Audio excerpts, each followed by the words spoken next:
Okay, so I guess this mountain air's got my creative juices flowing. I'm gonna do one more video. It's one I've been having on my heart and my mind for about a year. Um, I'm finally gonna do it. It's why I think Tesla should buy or merge with Daimler.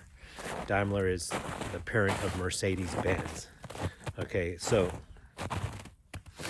um, Tesla is the leader in electric vehicles and electric vehicle technology. They have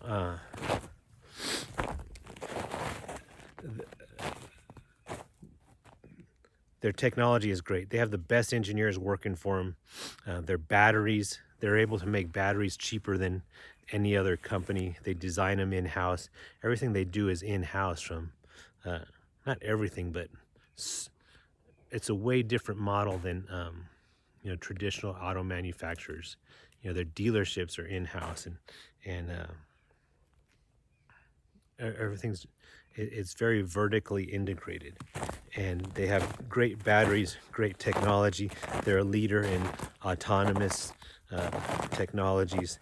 Their electric motors are great, and just their design is really good. So the other big manufacturers are trying to catch up.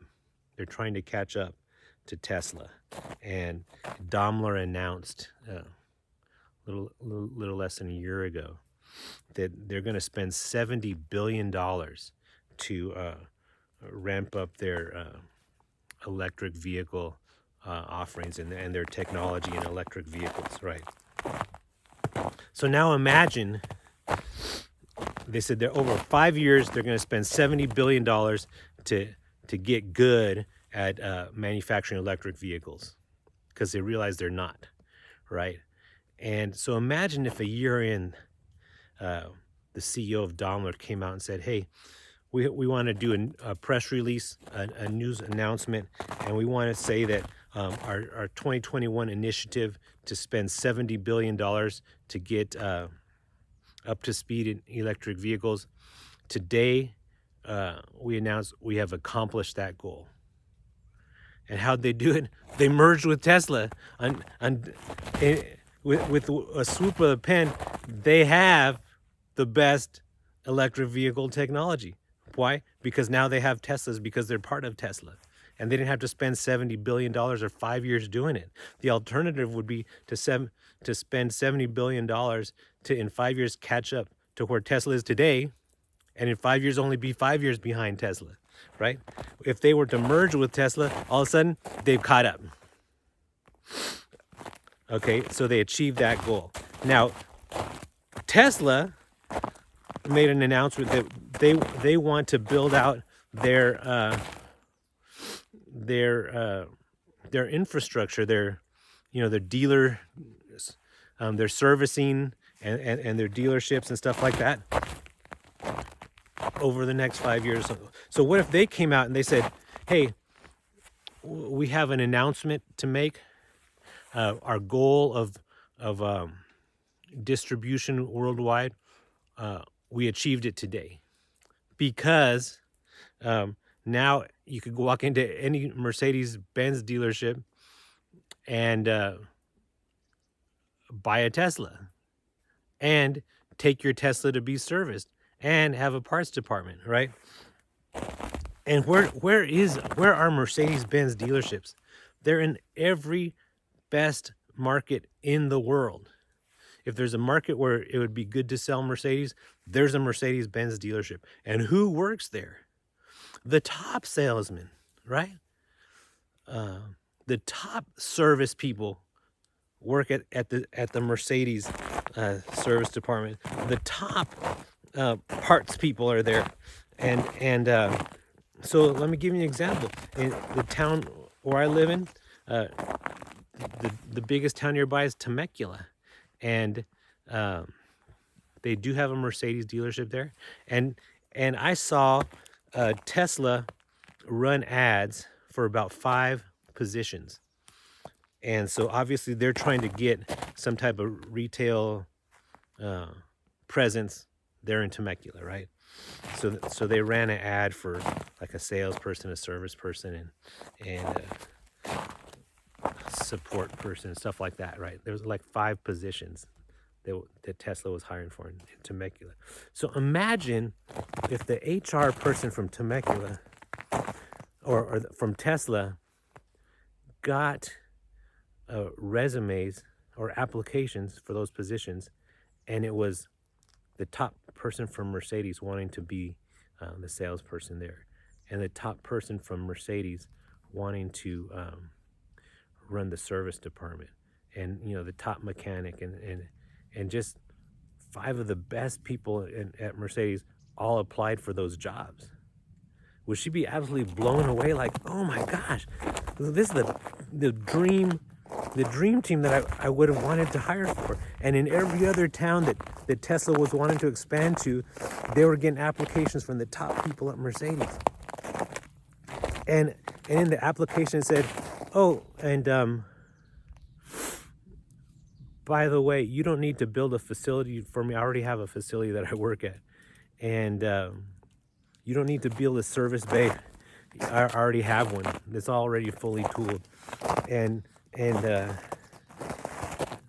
imagine if they could just right away have a presence in Temecula at the Mercedes dealership with the top staff, right?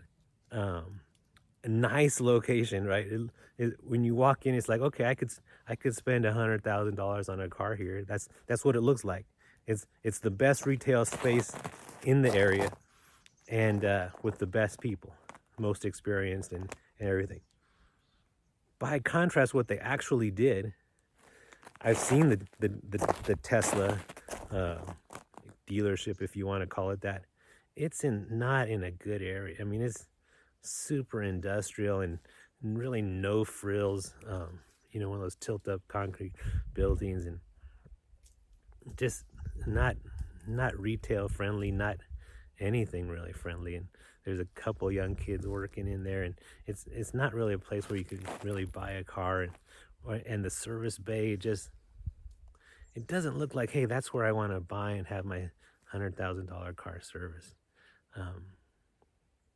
Wouldn't it be better if they just bought Mercedes, and now they have that access to all those locations without having to sign leases, without having to do any build outs, without really having to try to hire up people. I mean, these people are 90% trained. You just got to train them on Tesla, send them to someplace for 2 weeks, and they're all already being paid. They're already, you don't have to, the HR would be so easy. They're already employees and everything like that, right? So that, why should Tesla buy Daimler? Those are 2 good reasons right there. A third one is, there's this book called Crossing the Chasm, and it talks about how companies go from being a startup to an established, like, blue chip company, and especially in the tech arena.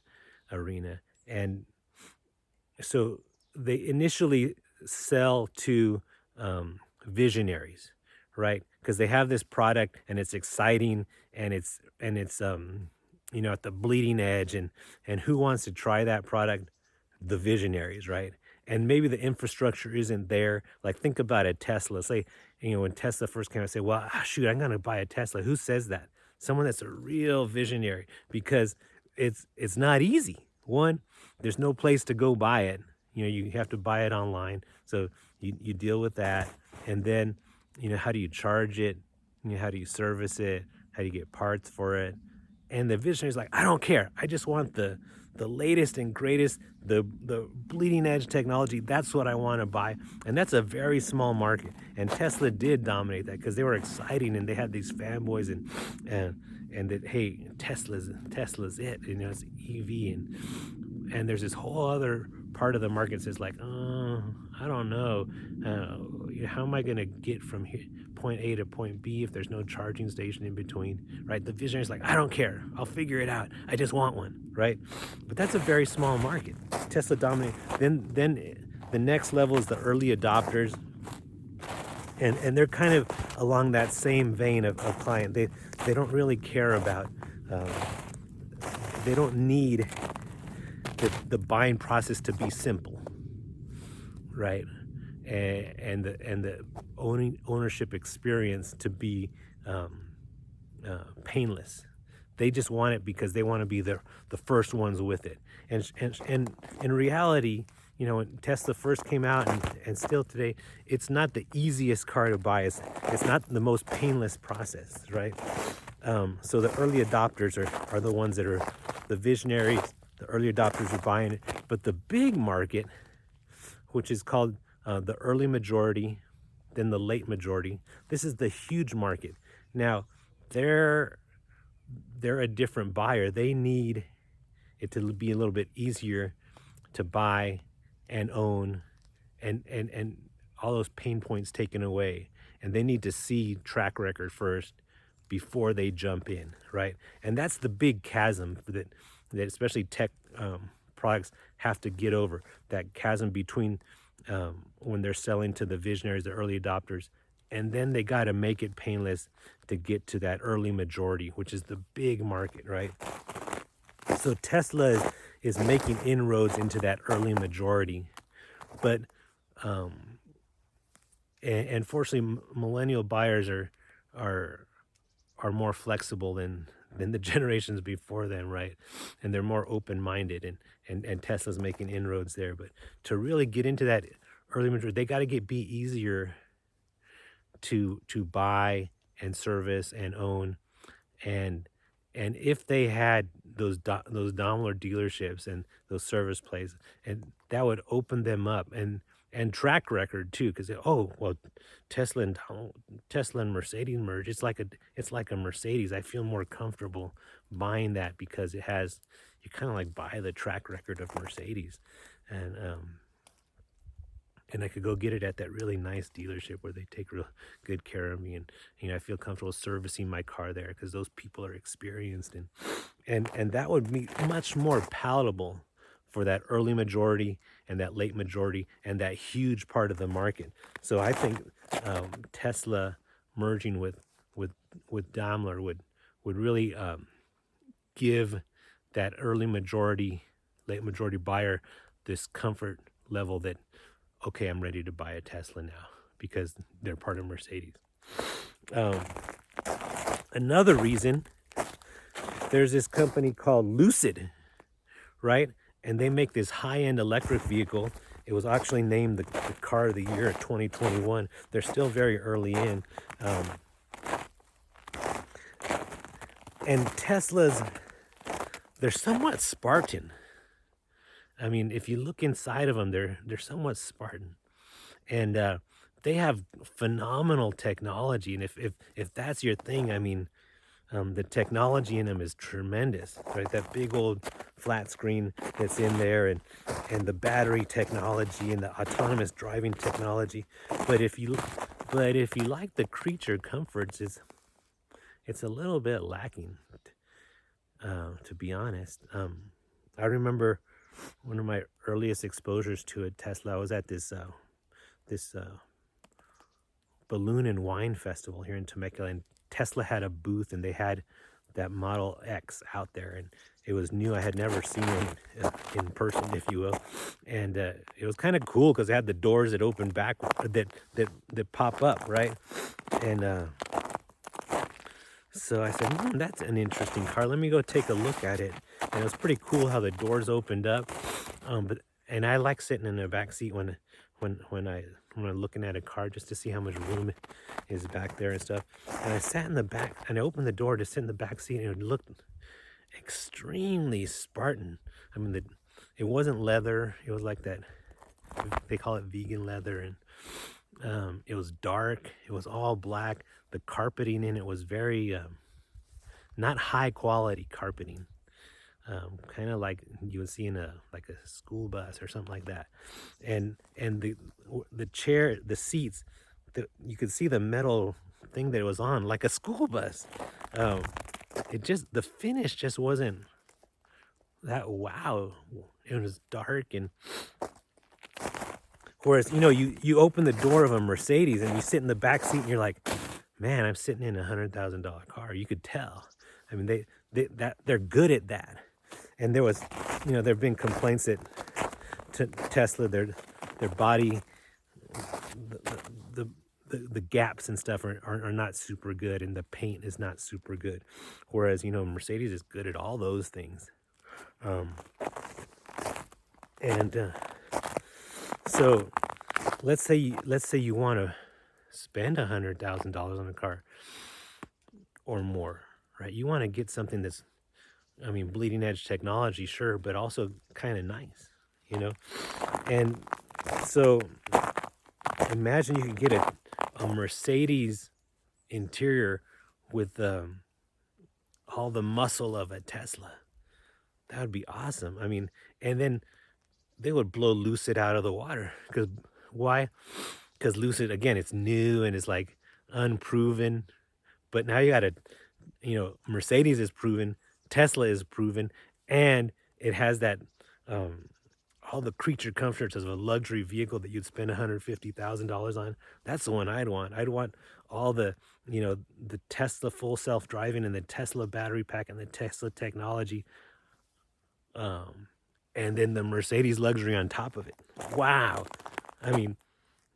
Lucid might as well shut their doors, because how are they going to compete against that? Right? And I could buy it from a Mercedes dealership. How's Lucid going to compete against that? And have, Mercedes service. And so I think they could totally blow Lucid out of the water if they did that. And then the other thing, so the Cybertruck's coming out, and the truck market is a big market, and it's not such a bleeding edge type of buyer. It's a truck guy, right? By the way, I got two Cybertrucks on order, and so I'm not throwing shade at anybody. I'm one of them, but they're not so bleeding edge, and they're gonna want a more frictionless, walk into a dealership type of experience, I think. So I think Tesla is kind of opening the door for Ford to sell some trucks, because, hey, okay, I think I do want an electric truck, because the truck market makes so much sense for electric. A lot of those truck guys, they drive 50,000, 60,000 miles a year, right? And their truck gets 17 miles to the gallon. So they spend a lot of money on gas, right? It would be a huge savings to go from gas to electric versus, say, a soccer mom that drives her car 10,000 miles a year, and her gas car already gets 35 miles to the gallon. Going electric is not that huge of a savings compared to that truck guy. 50,000 miles and not have to put any gas in, right? To go from getting 14 miles a gallon to infinity, you know what I mean?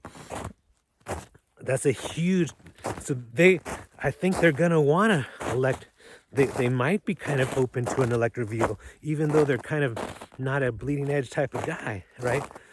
But they're probably gonna want a more traditional buying experience going into a dealership, right? And I think to make it not such a huge step, they would just buy a Ford electric vehicle, because it's like, okay, I'm comfortable with Ford, blah blah blah. I'll try their electric vehicle. Tesla's is too big a step for me. But if Tesla was Mercedes, it would make it not such a big step, and I think it would give Tesla an advantage over Rivian, because Rivian is like unproven, it's new, do you really want your first foray into electric vehicles to be a Rivian? And especially if you're a truck guy,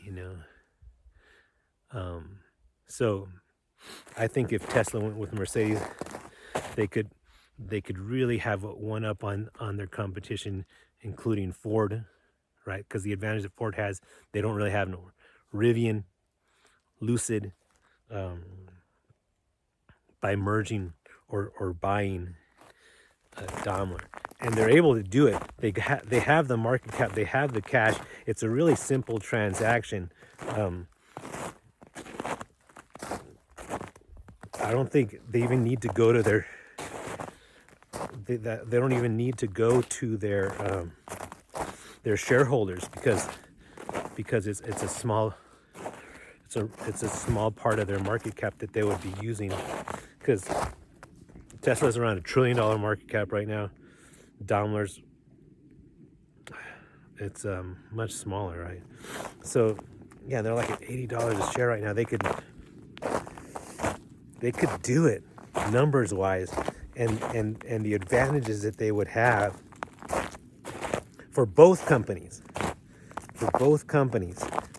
and then, you know, I think it would kind of help Tesla in their relationships with Germany, because they have their factory going in Brandenburg, right there outside of Berlin, the factory, and they're having a little bit of a pushback from the German government, the German people, and if it was Mercedes, I think it would help a little bit with that relationship. So those are several reasons why I think it would be exciting if Tesla were to buy Daimler. It would really help Daimler get into the EV space. Oh, the other thing about Daimler, they have a global network, okay, of consumer vehicles and commercial, right? Those Mercedes buses and those Mercedes trucks, their fleet sales. Imagine if Tesla were to have Mercedes fleet sales Rolodex, right? To call those people and say, hey, we could sell you an electric Mercedes, and just put if Elon's goal is to accelerate the world's transition to sustainable energy,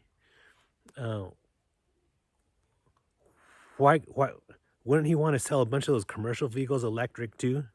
And you know, you don't have to redesign it and everything like he's doing with the semi truck, right? And put the guy sitting in the middle. The most important thing is the batteries on the inside. Who cares what it looks like on the outside? So if, you know, it looked like a Mercedes on the outside, but on the inside it was run by battery, you know, and they could sell to those fleets. Obviously the limiting factor is how many batteries can we get, right? I know that's a limiting factor, but man, once they got them, they could sell them. They'd have all those relationships already with around the world with all those fleet buyers. They could clean up. So I think there's a lot of compelling reasons why Tesla and Daimler would be a great marriage. And that's coming from someone that is a shareholder personally, through my corporation, and through the money that I manage through my my investors. I'm Jonathan Lopez, registered investment advisor, Platinum Wealth Management. So this is an activist investor making a recommendation to actually our top holding. So I hope it can be heard and implemented, actually.